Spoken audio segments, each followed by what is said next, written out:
चरण में आके चरण में आके म्यूजिक डायरेक्टर डीजे गुड्डू राज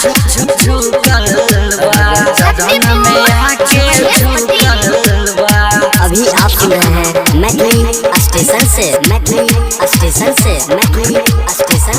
हमर शीश सुनिए माई रौर चरण में आके झुकल बा हमर शीश सुनिए माई रौर चरण में आके झुकल बा करे खातिर दर्शनिया हो करे खातिर दर्शनिया देखी मुँह हमारा अब सुखल बा हमर शीश सुनिए माई रौर चरण में आके झुकल बा हमर शीश सुनिए माई रौर चरण में आके झुकल बा करे खातिर दर्शनिया हो करे खातिर दर्शनिया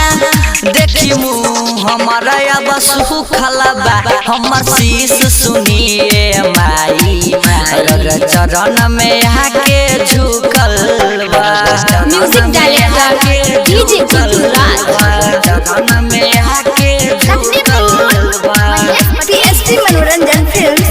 विधान बाजार समस्तीपुर। दुई दिन से न खात बानी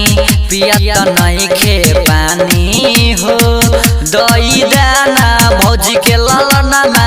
सुनी न देवी भवानी हो सुनी न देवी भवानी हो दुई दिन से न खात बानी पियत नहीं खे पानी हो दई दाना भौजी के ललनमा सुनी न अम्बे भवानी हो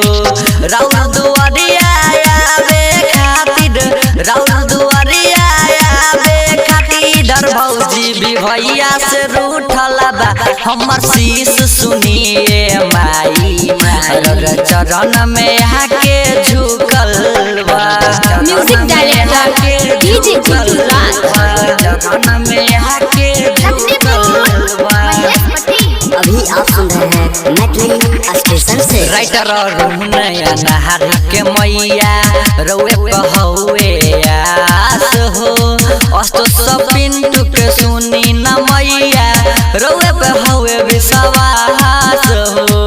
रौए पे हौए विश्वास राइटर बिलंदर बिहारी के मैया